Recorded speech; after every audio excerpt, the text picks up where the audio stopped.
안녕하십니까. 일거영도 최영도 원장입니다. 의대 강세 그리고 정시의 확대가 입시를 어떤 분위기로 만들었을까요? 저는 이 세아고등학교 올해 브로셔를 보면서 이 부분이 엄청난 입시의 흐름, 친구들의 생각의 전환을 만들었다고 생각을 하는데요. 오늘 세 가지 특징들 보여드리겠습니다. 먼저 첫 번째로요. 고교 블라인드 전보다 지금이 우리 세아고등학교의 입결이 더 좋다라는 거죠. 자, 고교 블라인드 적용 전 5년 동안을 보니까 연평균 170명 정도가 스카이랑 의치한약을 들어갔어요. 근데 지금은 230명 정도가 들어갔다는 거죠. 자, 그러면 고교 블라인드가 진행된 다음에 세하고의 위력이 한마디로 학종 위력이 더 배가 됐나? 물론 그럴 수도 있습니다. 왜냐하면 워낙 다양한 활동과 함께 이 교육과정 편제표의 강점을 보여주거든요.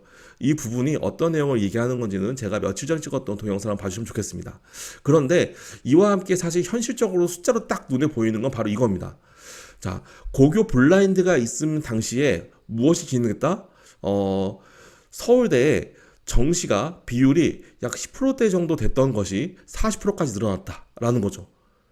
그래서 그 결과 실제로 서울대 입결을 보니까요. 4년 동안 네, 정시가 16명, 19명, 33명, 40명. 마치 서울대 정시 비율이 늘어난 듯한 똑같은 그래프를 보여주고 있거든요. 그래서 일단 첫 번째로 물론 세하고 수시의 강세가 있는 곳이지만 정시의 매력도를 느끼고 우리 학군지의 장점을 살려서 그리고 물론 학교 내신도 어마어마하죠. 살아남으려 어쩔 수 없겠죠. 그래서 우리 친구들이 정시의 강점을 보였다. 라는 걸 첫 번째로 볼 수 있습니다. 두 번째로는요. 서울대 정수시 합격자를 비교해 보니까요. 블라인드 전과 후로 4.12에서 6.08입니다. 그냥 일반적으로 생각할 때 약간은 매력이 떨어졌다? 라고 생각할 수도 있고요. 또 하나는 앞서 생각한 것처럼 정시원이 늘었으니까 그런 거 아니야? 라고 생각할 수도 있을 겁니다. 그런데 뒤에 보니까요. 오히려 의치한약은 4.7에서 4.3으로 줄어든 게 보이네요. 즉 최상위권 친구들이 수능 점수가 나오기 시작을 하면서 진로에 적합한 다른 방향으로 가는 것보다는 의치 한약으로 이동하는 경우가 많아졌다라는 걸 느낄 수 있는 거죠. 왜냐하면 전공 적합성이 중요하지 않으니까요. 물론 그 몇 년 사이에 의대를 선호하는 것이 더 증가할 수도 있었고요. 의대의 매력도 올라갈 수도 있습니다. 하지만 이 부분은 어쨌든 간에 정시의 비율의 증가와 그리고 의대 선호가 적절하게 매칭이 되면서 나온 숫자인 거고요. 지금 우리 친구들이 현실이라고 생각이 듭니다. 과연 수능이 만점이 나오면 우리 친구 어디 갈까요? 자, 이번에 만점 받은 친구는 일단 애초에 의대를 갈 방향이 없었었겠지만 만약에 많은 친구들에게 질문을 했을 때에는 보통 본인이 의대를 선호하지 않았었더라도 물론 의대를 선호하지 않았다면 그 점수가 안 나올 수도 있겠죠. 방향이 있다는 거죠. 아셨죠? 자, 세 번째입니다.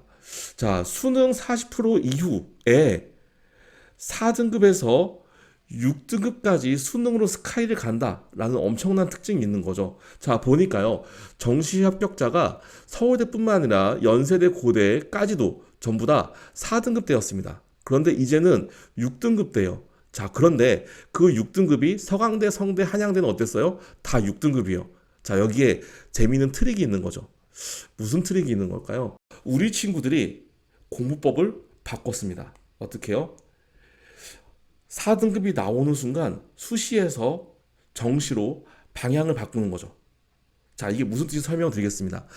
이 세화고라는 거는요, 친구들이 만약에 정시만을 고려했다면 오는 학교는 아닙니다.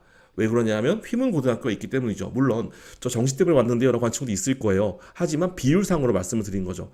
어떤 차이가 있는지 설명드리겠습니다. 자, 세화고등학교에 있는 친구들의 1학년 1학기 표준 편차를 보면은요 12채 넘지가 않습니다. 즉 모든 친구들이 처음에는 수시를 생각하기 때문에 내신에 엄청을 신경을 쓰는 거죠. 하지만 3학년이 되면 표준 편차가 어떻게 돼요? 거의 20이 넘는 숫자가 된다는 거죠. 무슨 뜻입니까? 우리 친구들이 수시를 생각하는 친구는 수시를 접근하는 거고 정시를 생각하는 친구는 내신을 엄청나게 신경 쓰지는 않는다라는 부분으로 생각할 수가 있는 거죠. 에이, 그거 너무 혼자만의 생각 아니냐라고 할 수 있는데요. 휘문고등학교 보실까요?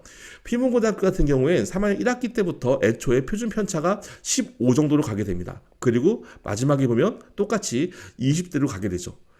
즉 어떤 말씀을 드리는 거냐면 휘문고등학교 친구들은 처음부터 내가 정시를 할 거야 라고 생각해서 정시로 졸업하는 친구들이 있는 반면 세하고등학교 친구들 같은 경우엔 처음에는 여기 학종이 유리한 학교잖아 라고 생각해서 들어왔다가 내가 내신 등급이 3등급, 4등급 조금 더 밀리는 듯한 느낌, 그래서 의치한약을 가거나 서울대를 가기 좀 위험하다라고 느껴지면 내가 근데 학교 내신의 공부를 해보고 이 지역에 있는 공부를 하다 보니까 수능도 괜찮게 나오는데 정시로 돌까?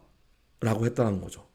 자, 그래서 이 정시의 위력이라는 게 우리 친구들이 반대로 학생부 종합전형이나 여러 활동들을 빨리 내려놓게 되는 계기가 될 수도 있다라는 거죠. 그래서 고교학점제가 있을 시기에 정시의 확대 또는 수능의 유지가 같이 이루어질 수 있을까? 물음표일 수 있습니다. 어찌 됐던 역시 수능을 잘 본다라는 것은 의대에서 최강을 보여주는 매력을 보여주긴 합니다. 자, 세하고 걸 보니까요.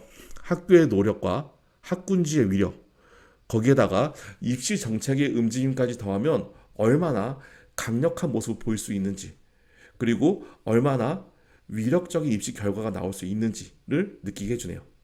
자, 우리 친구들 학교 선택 잘 해보고요. 입시의 흐름, 본인의 선택, 그리고 본인이 대학을 갈 방향들 잘 골라보시기 바랍니다. 모두 화이팅입니다.